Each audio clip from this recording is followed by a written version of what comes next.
دوستان سلام، به کانال پارادوکسینین خوش اومدید. باز هم یک پارادوکس. این بار از شهریار شاعر و ماجرای به کلانتری رفتنش. اونم در خیابان خاطر انگیز ناصر خسرو تهران. بریم خاطر امروزمون رو بشنویم. اسم این ویدیو شهریار در کلانتری ناصر خسرو.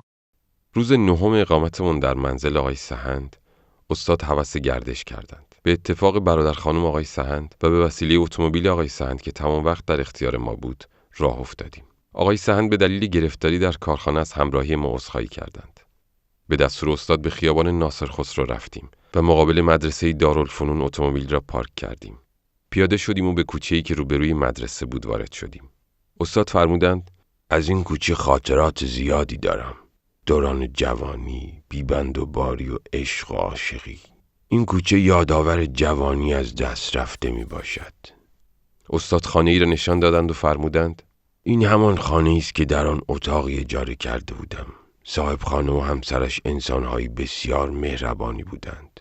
گاهی در تنهایی با یادآوری‌های محبت‌های آن زن و مرد مهربان اشک از چشمانم جاری می شود.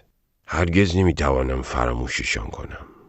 یادم هست روزی با دوستان به هواخوری رفته بودیم. خیلی دیر به منزل برگشتیم. صاحب خانه و همسرش جلوی در ایستاده بودند و گریه می کردند. وقتی مرا دیدند مثل پدر و مادری مهربان با لحنی گلای آمیز گفتند که پسر جان، تو ما را کشتی. تا به حال کجا بودی؟ پس از توضیحی که دادم کمی ملامتم کردند و سپس آرام گرفتند. قدم زنان کوچه را طی کردیم که استاد خانه دیگری را نشان دادند و فرمودند: مدتی هم در این خانه منزلی داشتم. اینجا کانون عشق بود. چه کسانی که در این خانه پیش من نیامدند. افسوس که بیشتر آنها از دنیا رفتند. عجیب است که این خانه ها هنوز تخریب نشدند. شاید خداوند خواسته که بعد از 40 سال اینجا را ببینم. در همین حال پسر جوانی پیش آمد و مؤدبانه سلام کرد و گفت: جناب استاد شهریار، دنبال منزل استاد جلال همایی می گردید؟ استاد فرمودند: مگر منزل استاد جلال همایی در این کوچه است؟ بله استاد. خیلی خوب شد. آنجا را به ما نشان بده. بگو ببینم تو مرا چجوری شناختی؟ استاد شهریار، کیست که شما را نشناسد و با اشعارتان آشنا نباشد؟ من از عکس‌هایی که از شما در مجلات چاپ می‌کنند شما را شناختم. آن پسر جوان تا دم در استاد جلال همایی ما را همراهی کرد و هنگام خداحافظی تقاضای گرفتن امضایی از استاد داشت که استاد فی‌البداهه بیتی سرود و امضا کرد و به او داد. او شعر را از استاد گرفت و با ادب زیاد تشکر کرد و به راه افتاد. در حین رفتن چند بار به عقب برگشت و نگاه کرد و دور شد. آن بیت این بود: شهر تهران است و لیکن خالی از یاران جانی. این نان تهران که من دیدم به دوران جوانی. در خانه استاد همایی را زدیم. دختری جوان در را باز کرد. گفتم: استاد تشریف دارند؟ جواب داد: بله. گفتم: لطفاً بگویید استاد شهریار به دیدنشان آمدند. دختر خانم رفت و لحظاتی بعد برگشت و گفتند بفرمایید. وارد شدیم. با وجود کسالت و ناراحتی استاد همایی به استقبال ما آمدند و تک تک ما را بوسیدند و به اتاق خودشان که پر از کتاب و در هم ریخته بود راهنمایی کردند. دو شخصیت ادبی و دو چهره پر افتخار ایران در صحبت را باز کردند. از گذشته یاد کردند، گریستند، خندیدند. خیلی گرم گرفته بودند. استاد همایی شعر معروف استاد شهریار را یادآوری کردند و گفتند وقتی شهریار این شعر را ساخت ادبا بسیار حیرت زده شدند، چون آن زمان سن استاد شهریار کم بود و سرودن چنین شعری توسط او بعید به نظر می رسید. عمرم به هجران مه نامهربان گذشت. دل پای بند اوست مگر می توان گذشت. سود جهان گذاشتی بود خلق را. عمر عزیز بر سر سودایان گذشت. طبعی سرشتم از تن و جان تا به این جهان. هم دل توان سپرد هم از وی توان گذشت. از جویبار دیده مدد جوی شهریار. دیگر صفای چشمی طبع روان گذشت. ساعت 1 بعد از ظهر پس از 3 ساعت حضور در محضر استاد جلال همایی اجازه رفتن خواستیم. دو استاد روبوسی جانانه‌ای کردند و ما هم با استاد همایی روبوسی کردیم و راه افتادیم. هنگام خروج استاد شهریار وعده ارسال دیوان 5 جلدی را به استاد همایی دادند و از من خواستند که حتما این کار را انجام دهم. پس از رسیدن به تبریز طبق وعده دیوان را به حضور استاد همایی ارسال کردم. به طرف اتومبیل راه افتادیم، اما با کمال تعجب آن را سر جایی که پارک کرده بودیم ندیدیم. نگران و مضطرب به طرف پاسگاه پلیس رفتیم. موضوع را توضیح دادیم. یکی از افسران مدل و شماره ماشین را خواست. پس از اینکه اطلاعات خواسته شده را دادیم، افسر مذکور اظهار کرد که اتومبیل ما به علت پارک در محل توقف ممنوع با جرثقیل جابجا شده است. از شنیدن آن بسیار خوشحال شدیم. گفتم جناب سروان، آن اتومبیل در اختیار استاد شهریار شاعر معروف ایران است و همکنون ایشان در تهران مهمان شما هستند. افسر راهنمایی از شنیدن این خبر یکی خورد. استاد شهریار؟ گفتم بله. پرسید الان کجا هستند؟ گفتم آنجا، کنار خیابان ایستادند. هیجان زده از قرارگاه بیرون آمد و دست استاد را گرفت و بوسید و با محبت تمام ما را به داخل قرارگاه راهنمایی کرد. حاضران با احترام فراوان اتومبیل را تحویل دادند. استاد مشخصات و آدرس آن افسر را گرفتند. پس از بازگشت به تبریز یک دوره کامل از دیوان استاد را با امضای خودشان به آن افسر ارسال کردم که متعاقب آن ایشان هم طی نامه‌ای از استاد تشکر کردند. سوار اتومبیل شدیم و با تأخیر زیادی که داشتیم به طرف منزل حرکت کردیم.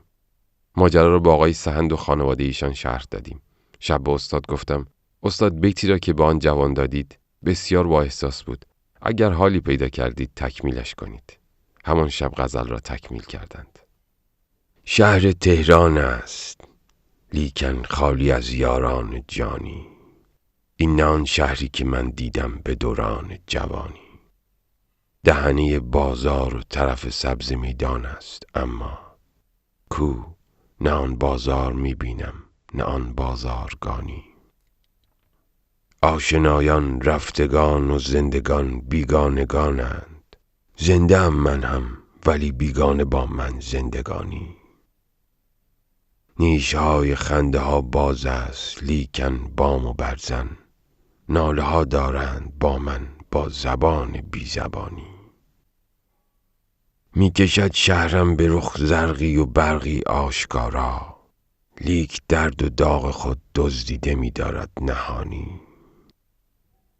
کلبه امنی که روح معنویت باشدش نیست، لیک هر سو تا بخواهی قصر آمال و امانی.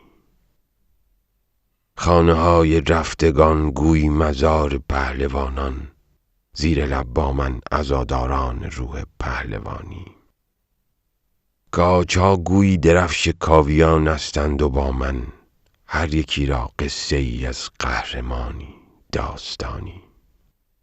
به که در زندان دورانم توانایی تبه شد، تا در این زندان پیری چون کنم با ناتوانی. روزگاری چشم بودم با گذشت روزگاران، کاروان میرفت و یاران عزیزم کاروانی. کاش کان دوران پیشین بایگانی کرده باشند، من هم ابلاغم نوشته میروم در بایگانی. در پی گلزار پیشین ساعتی میگشتم اما نه یکی شب بو برویم خنده ای زد نه شمعدانی. نغمه خوانی چشم دارم گاه و بیگاه از دلم، ما دل به شور و شیون از من چشم دارد روزه خوانی. حافظی بودم به شور عشق شیرینان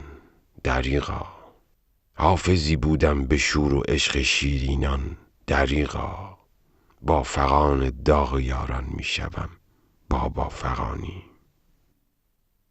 سوز و ساز ما ز آه آتشین نی بر لبش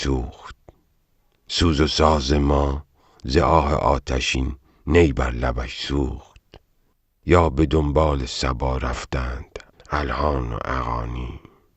کاروانی رفته و با خود نشان پای برده، وانچه واپس مانده گویی گم کند با من نشانی.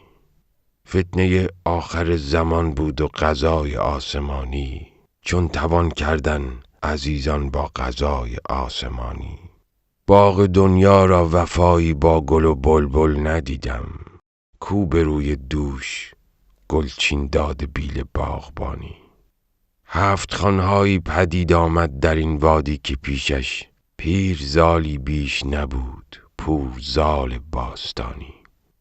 شهریارا جاودانی گو نماند نامی از کس، شهریارا جاودانی گو نماند نامی از کس. زنده باری عشق ایران باد و نامش جاودانی.